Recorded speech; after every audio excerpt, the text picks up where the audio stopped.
I never imagined I'd find myself having to explain to my wife why it was unacceptable for her to spend the night at another man's place.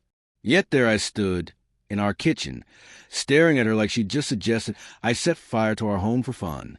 "It's not a big deal," Emily said, rolling her eyes. "Ryan and I have been friends since college. You know he's going through a tough time, and he needs support. It's just one night." "One night?" I repeated, stunned. "You're asking me to be fine with my wife staying over at another man's apartment while I sit here alone?" She crossed her arms, her tone sharp. "God, Michael, you're so selfish. This isn't about you.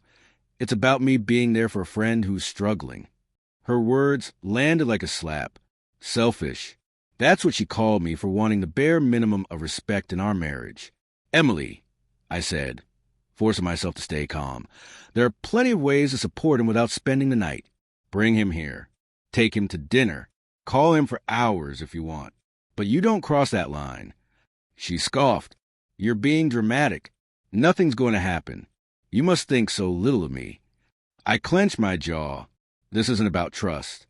It's about what's appropriate. A married woman doesn't sleep at another man's place. Period. Emily grabbed her bag, fuming. "You just want to control me. You can't handle the fact that I have male friends." "No," I said firmly. "What I can't handle is being disrespected. If you go through with this, Emily, it's going to change how I see our marriage." She froze for a moment, as if she hadn't expected me to draw a hard line. Then she stormed out, slamming the bedroom door behind her. I stood there in silence, my heart pounding, realizing for the first time that this wasn't just a fight about one night. It was about trust, boundaries, and what it meant to truly be partners. The next day, Emily was distant, barely speaking as she got ready for work. I could feel the tension radiating off her, but I kept quiet. I wasn't going to beg her to understand me. Not this time. That evening, I noticed her texting constantly. Her phone lit up over and over, and each time she tilted away from me. "Ryan," I asked, keeping my tone neutral. "Yes, Ryan," she snapped. "He's upset, and now I can't even talk to him without you acting suspicious." "I'm not suspicious," I said evenly, "but you have to admit the timing looks bad." "You're paranoid," she muttered, rolling her eyes. I didn't argue. Outwardly, I let it go. Inwardly, my gut told me something wasn't right. Later that week, I had to work late. When I got home, Emily's car was in the driveway. The house was dark, empty.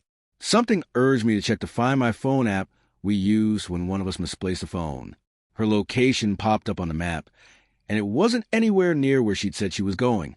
My chest tightened when I saw the address. Ryan's apartment.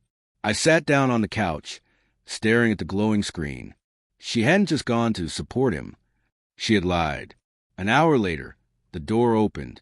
Emily walked in, surprised to see me awake. "You're home," she said flatly. "Yeah," I replied, holding up my phone. "Want to explain why this shows you were at Ryan's place?" She froze, guilt and anger flashing across her face. "I knew you'd do something like this," she snapped. "You don't trust me at all. You're a pathetic Michael, turning into some jealous, controlling husband who needs to track my every move." Her venom stunned me. "Emily, you lied," I said, my voice steady. "This isn't about control, it's about honesty. You told me you weren't going there, and you did. How am I supposed to trust you when you do that?" She went silent. When she finally spoke, her voice was unconvincing. Nothing happened.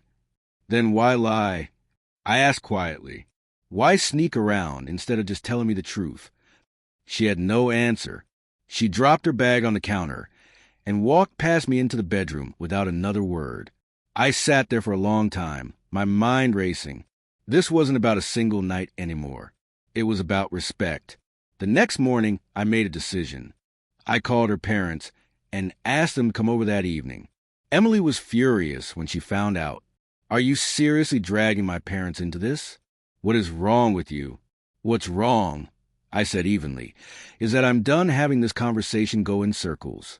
If you think I'm being controlling, then let's put it all in front of people who love you enough to tell you the truth." When her parents arrived, Emily sat on the couch with her arms crossed, looking like a sulking teenager.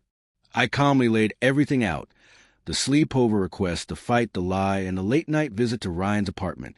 Her father's face darkened. "Emily, is this true?" She shifted uncomfortably, then nodded.